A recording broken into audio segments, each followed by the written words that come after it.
কিরে শ্যাম, এলাকার কি কোনো খোঁজ খবর রাখস? কে কি হয়েছে ভাই? আর ওই যে জমাদার কাকু আছে না, হ্যাঁ নাকি বিয়ে আরেকটা করে লাইছে। কি কন ভাই, এই বুড়া বয়সে আর বিমরতি ধরছে? আম করে না জানা বিয়ে আরেকটা করে লাইলো। তাই তো শুনলাম। কিরে শাহিন, কি অবস্থা? আমি তো আলহামদুলিল্লাহ ভালোই আছি, কিন্তু তোর এই অবস্থা কা? চোখে কি হয়েছে তোর? আরে বন্ধু আর কইস না, কালকে রাইতে চোখের ভিতরে কি জানি ঢুইকা গেছে, তারপর থেকে এই অবস্থা। কেন ভাই, চোখে পানি মারেন নাই? আরে বেটা, কালকে রাইতে থেকে চোখে পানি মারার উপরেই আছি, কিন্তু পানি মেরে কোনো লাভ হইতাছে না। যত পানি মারি তত বেশি জ্বালা পোড়া করে। তাইলে তুই একটা কাজ কর, তুই ওই যে হিন্দু বাড়িতে যা, হেনে গোবিন্দ বাবু ভালো ঝাড়ফুঁক দেয়, হের কাছে গেলে তুই তাড়াতাড়ি সুস্থ হয়ে যাবি। হরে বন্ধু, আমারে অনেকেই কইছিল গোবিন্দ বাবুর কাছে যাইতে, কিন্তু আমি কথাটার গুরুত্ব দেই নাই। এখন মনে হয় আমার ওই জায়গায় যাওয়া লাগবো। তাইলে তোরাও আমার লগে চল, সবাই একসাথে যাই। ভাই কালকে তো আমার পরীক্ষা আছে, তাহলে আপনারা যান, আমি একটু বাসায় যাই। শাহিন ভাই, আপনি তো চিনেনি, তাহলে এক কাজ করেন, আপনি বাইরে নিয়ে যান, আমি তাহলে একটু বাসায় যাই। আচ্ছা ঠিক আছে, তুই যা, আমি ওরে নিয়ে যাইতে আসি, চল।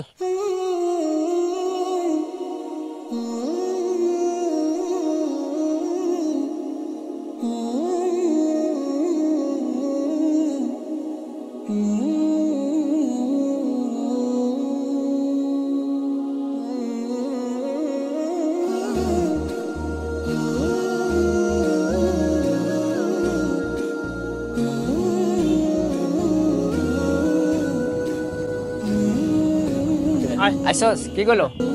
কিছু না, এই যে পানি পরে দিল।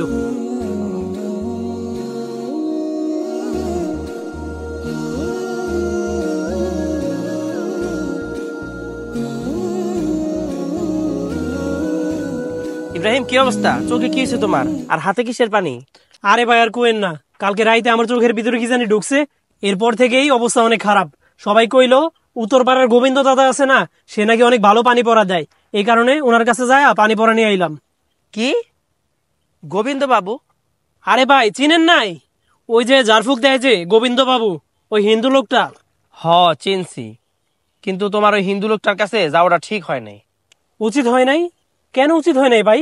কোনো সমস্যা নাকি? আচ্ছা আচ্ছা, থাম, শোন, তুই আমার একটা কথা বলতো। কি? তুই বলতো, কোনো হুজুরের কাছে যদি তুই পানি পড়ার জন্য যাস, তাহলে হুজুর তোর পানির মধ্যে কি বইলা ফু দিব?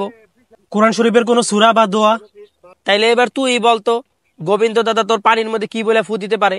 আমি ঠিক জানি না ভাই, সম্ভবত ওদের ধর্মের কোনো মন্ত্রতন্ত্র বইরা ফু দিতে পারে।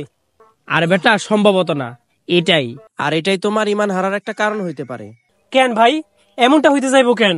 আরে ভাই, এটা তো একেবারে একটা সহজ বিষয়। তুমি যখন কোনো হুজুরের কাছে যাইবা, ওই হুজুর তোমার কোরআনের আয়াত অথবা দোয়া কালাম পড়ে পানির মধ্যে ফু দিয়া দিবে। আর তুমি যদি কোনো বিধর্মীর কাছে যাও, তাহলে সে কি করবে? কুফুরি কালাম অথবা তাদের ধর্মীয় কোনো মন্ত্র পড়া তোমার পানির মধ্যে ফু দিবে, অথবা শিরকি মন্ত্র পড়া ফু দিব, এমনকি শয়তানের আশ্রয়ও চাইবো। তাইলে এখন তুমিই বলো, আমরা মুসলমান হয়ে শয়তান কিংবা দেবদেবীর আশ্রয় নিতে পারি? হো ভাই, আপনি তো ঠিক কথাই বলছেন, আমি তো এমন করে কখনো ভাইবা দেখি নাই। কিন্তু ভাই, আমাদের এলাকার অনেক মানুষই তো এমন করে, তাদের বিষয়ে আপনি কি বলবেন? আরে ভাই, এলাকার মানুষ তো না বুঝা করে, তারা তো বুঝে না। আমাদের দায়িত্ব হলো তাদেরকে বোঝানো।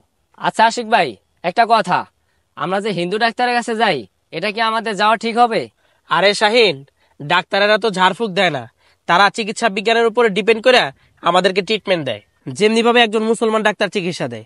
আরেকটা কথা মনে রাখবা, আমাদের রাসূলুল্লাহ সাল্লাল্লাহু আলাইহি সাল্লাম এবং তার সাহাবা ইকরাম, তারাও কিন্তু অমুসলিমদের কাছ থেকে চিকিৎসা নিতেন। তাহলে আমরা কি বুঝলাম? ডাক্তারি চিকিৎসা এবং ঝাড়ফুঁক কখনোই এক না। বুঝতে পারছো তোমরা? হ্যাঁ ভাইয়া, বুঝতে পারছি। আর আমাদেরকে এই বিষয়টা এত সুন্দর করে বুঝিয়ে দেওয়ার জন্য আপনাকে অসংখ্য ধন্যবাদ।